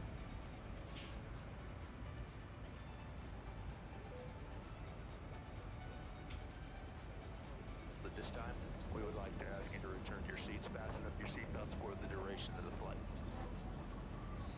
Been a pleasure having you on board with us. Thanks for flying with Delta today. I can fly attendants. Go ahead and prepare the cabin for arrival, please. Alrighty.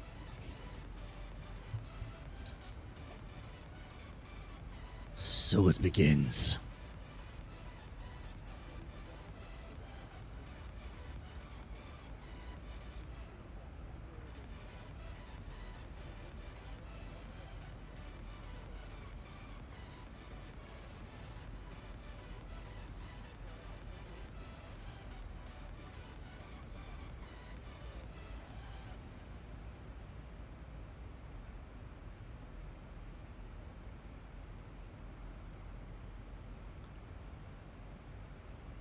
Well,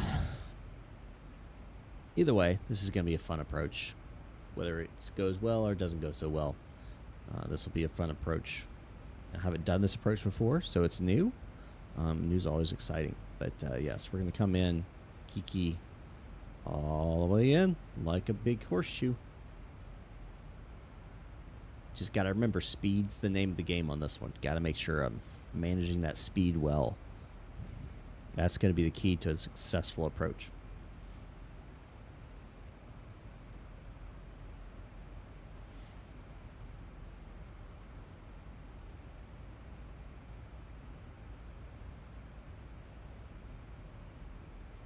So, I have no idea. I've never flown in a Max, and I don't own any Maxes in the flight sim. I've heard the iFly Max is good. I just haven't gotten it. I've also heard Airfoil Labs is making a 737 Max for X-Plane, so I'm interested in that. Would love to get on the ground floor of that. Maybe get in and get a free access to it. Do some testing for them. Since I'm very familiar with the 757s. But yeah, I don't have actually any experience in the Max, and I don't have in real life or not, and never even flown one. So it's hard for me to tell you. Hard for me to tell you. But they look cool. I just haven't bought one. Should probably reach out to iFly. They might get me a free one. I don't know. Do some tutorials on it or something.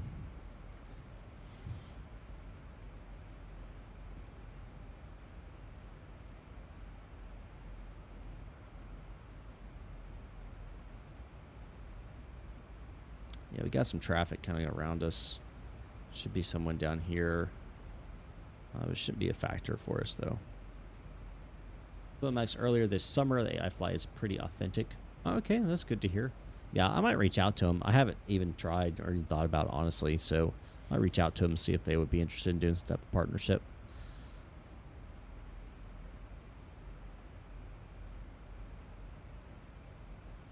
And if they would, then I'd probably do several different tutorial videos on it. Similar to what I've just did with the Airbus, which if you guys are members, $1.99 a month, you get early access to videos, tutorial series, news videos, all kinds of stuff.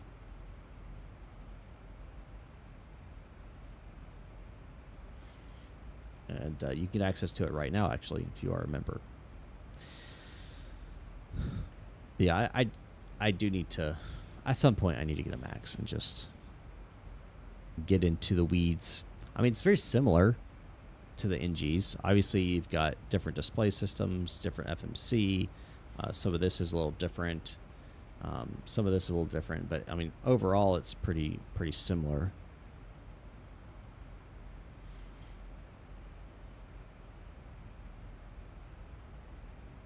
Right, we're gonna add some speed brake here. Oh, what?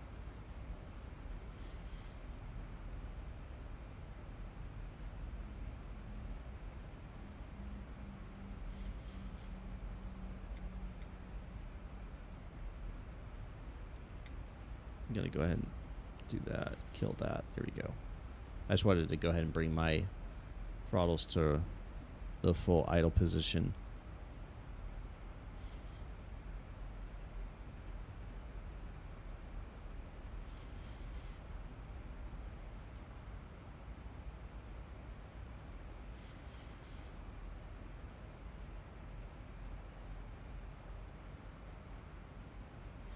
All right, ladies and gentlemen, we are on our descent now.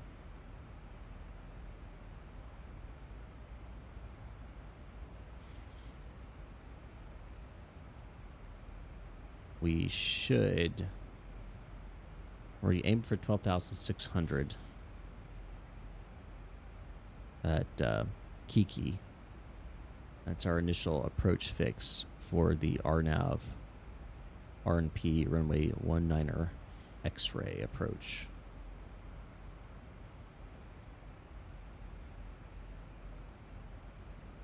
Should be right on the other side of these mountains. Yeah, it should be Jackson Hole.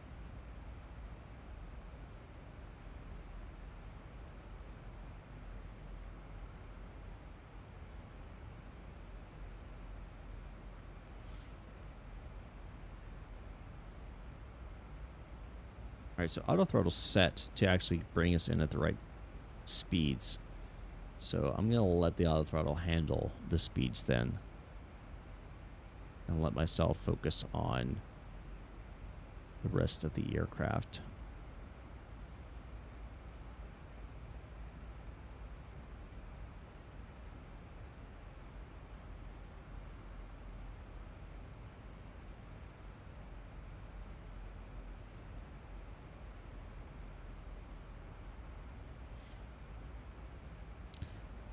Guys, make sure I hit the record button. I'm going to rely on y'all to remember that. I'll probably forget. Make sure I hit the record button on the when I'm turning into the approach. I want to make sure I record it for posterity.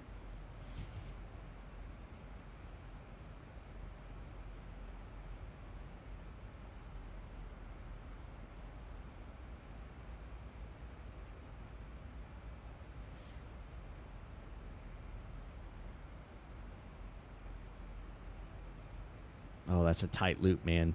That's, oh gosh. That's tight.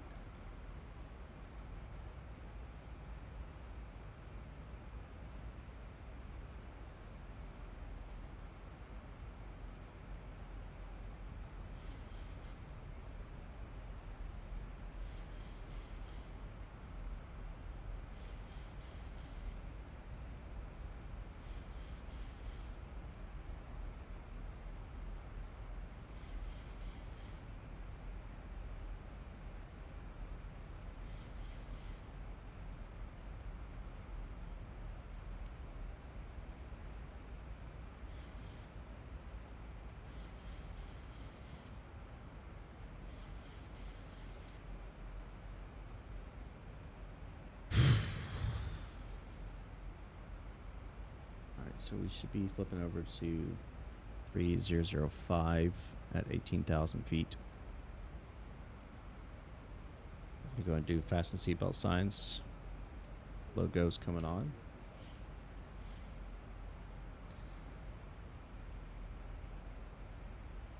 Jackson Hole traffic, Delta 777 is 25 miles from Kiki. Planning the R&P at runway 19er approach into Jackson Hole. It's been chill. It's about to not be as chill. We're doing a pretty interesting / complex approach into Jackson Hole here in a moment.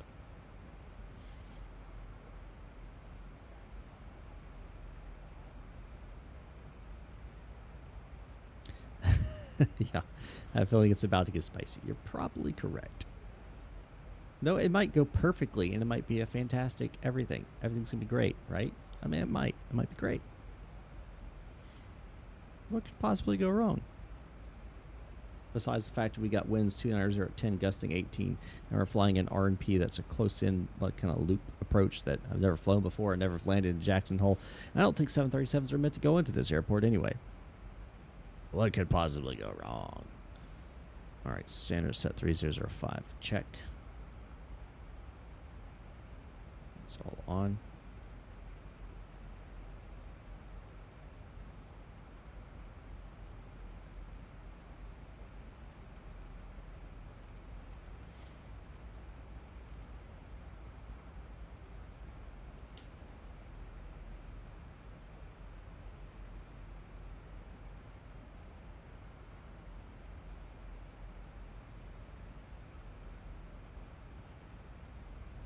Speed brakes armed.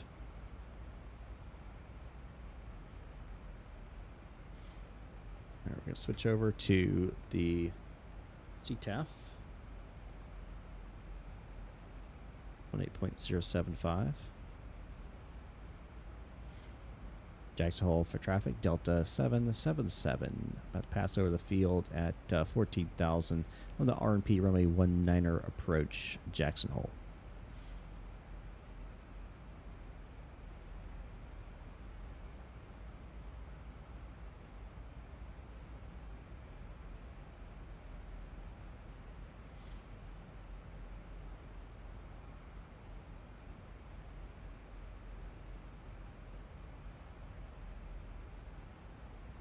Got the airport in sight.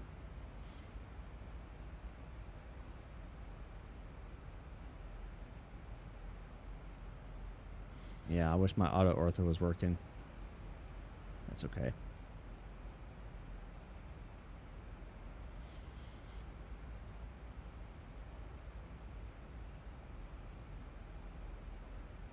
All right, we're going to go ahead and turn on our landing lights and turn off lights, even though we're quote-unquote far up. Reality is we're less than 10,000 feet above the ground already, so go ahead and get those lights on and running.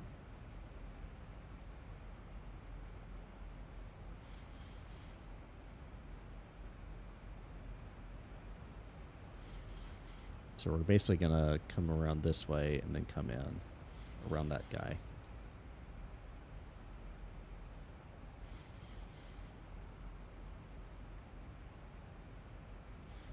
Our actual AMP, actual navigational performance, is 0.02 within the required navigational performance.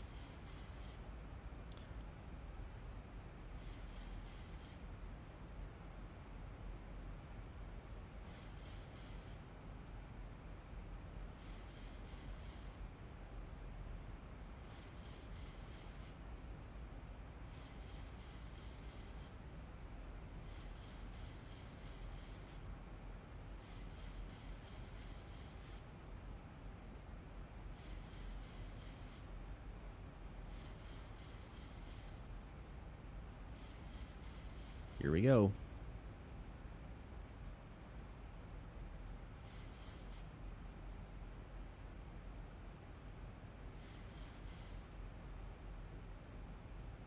All right, I'm gonna add speed brakes, slow us down.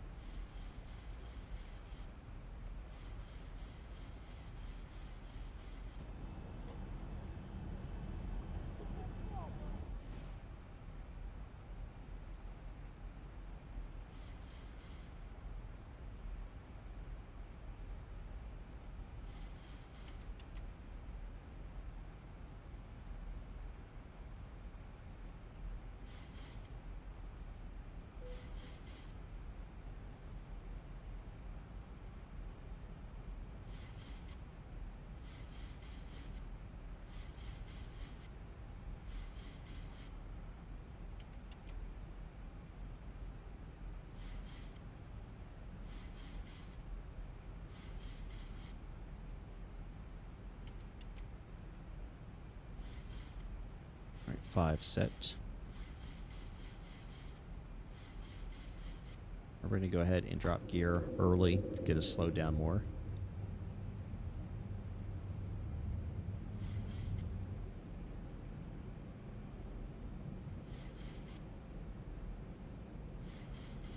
Speed brakes up. And armed. confirm they're armed and not active.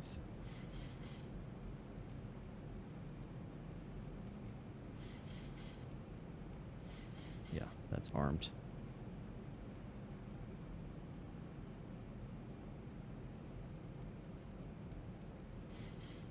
Come on.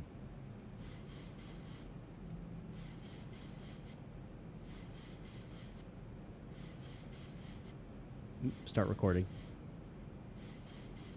Y'all didn't remind me.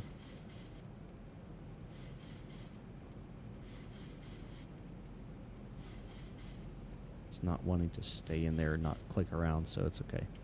All right, we're going flats 15. Jacksonville traffic, Delta 777 over Laudo on the R&P, runway 19er approach, Jackson Hole.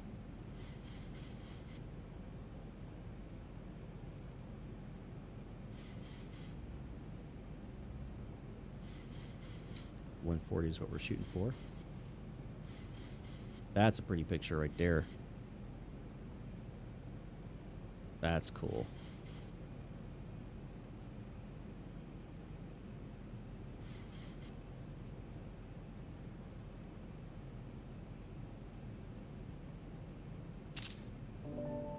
Grabbing a screenshot. 2500. Flaps 25. Flaps 30.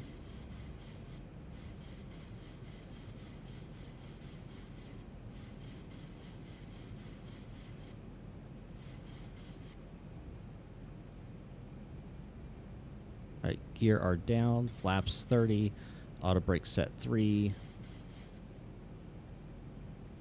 Speed brakes, we're having a problem wanting to get armed here and not deployed.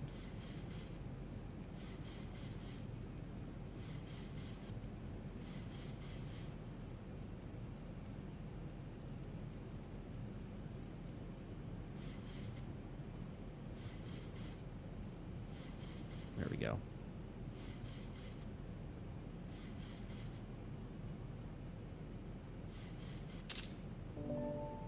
Cool screenshots, guys. We gotta grab them. Gotta grab them, right? All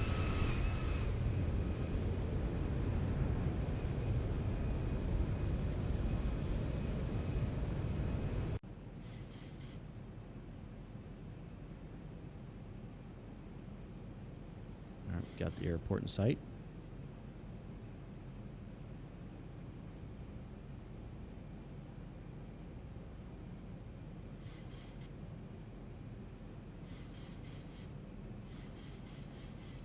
Jackson Hole traffic, Delta 777 on a 7.5 mile final, runway 19er, Jackson Hole.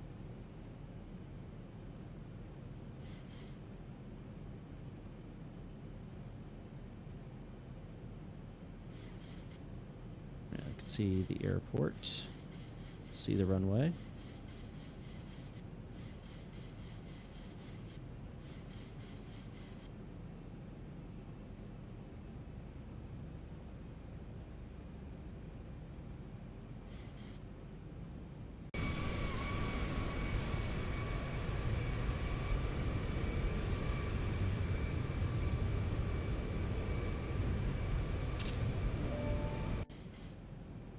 All right, I've got the aircraft.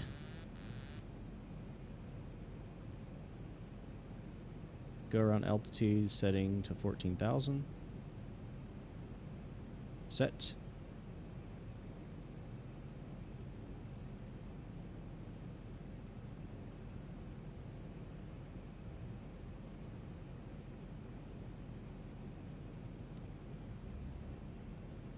I've got the throttles.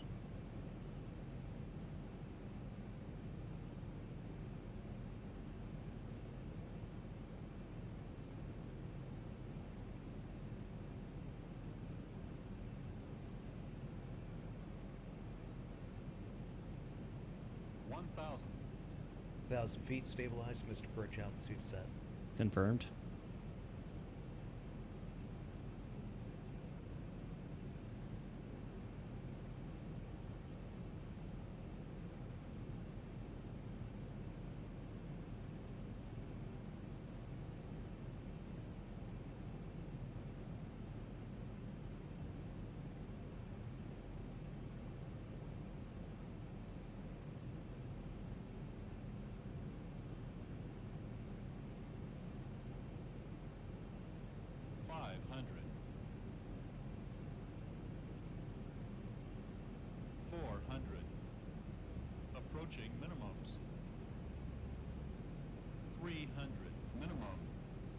Continue.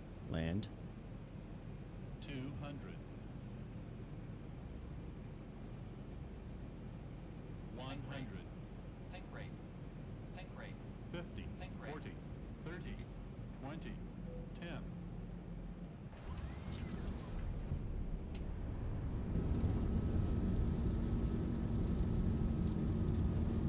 A little bit of side loading on that. Got a gust there at the end. A little spicy. 80 knots.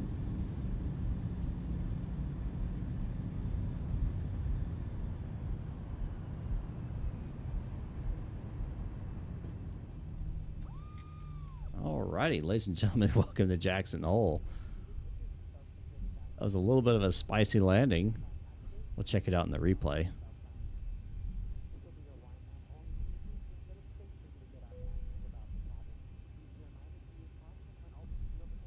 All right. Light directors come off.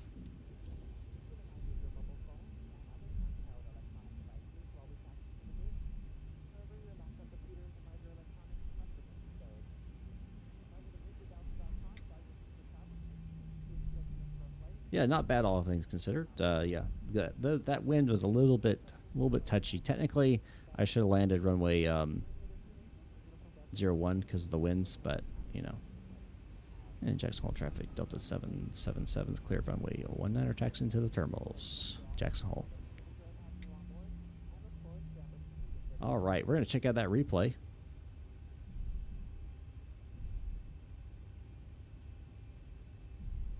Go ahead and disconnect from VATSIM so I don't interrupt anybody. And we're going to go check out that... get the overlay killed here. Get rid of that.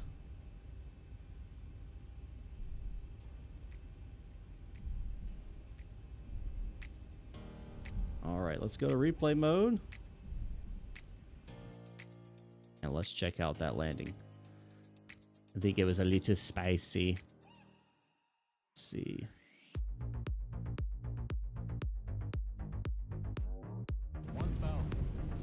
1,000 feet, stabilize, Mr. Pritchett. All right.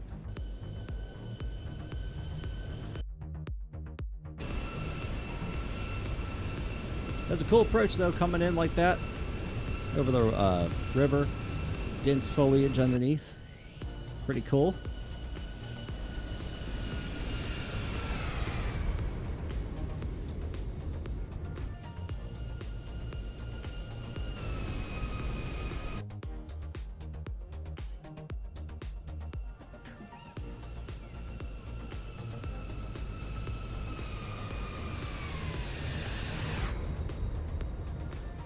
A little bit of side load there.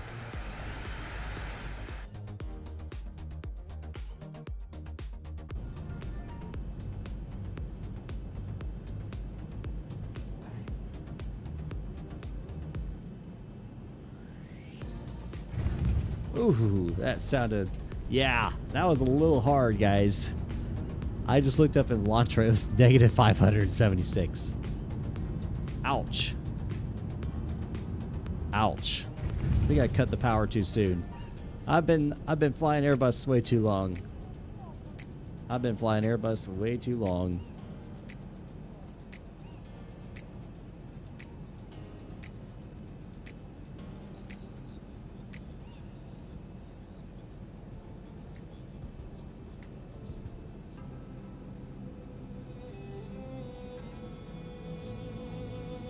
All right, guys. That was pretty hard. Yeah, that's pretty hard. You guys know what this music means. It is time for me to say goodbye. I appreciate you all watching. Don't forget to like if you haven't already before you leave. Thanks for watching. Don't forget to subscribe too. All that fun stuff. Got some cool videos coming out. Don't want to miss them for sure. We'll set you up with a cool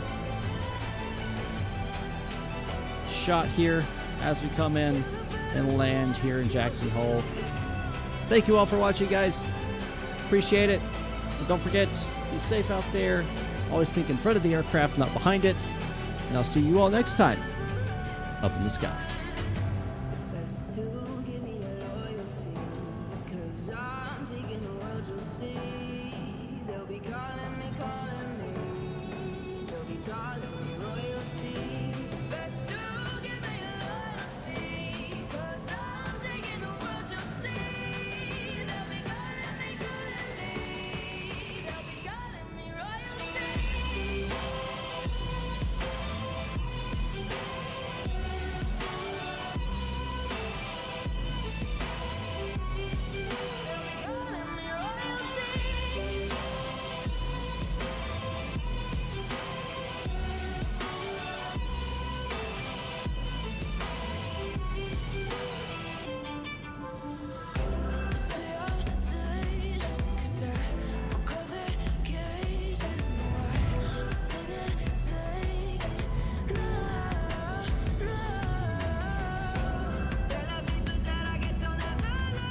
calling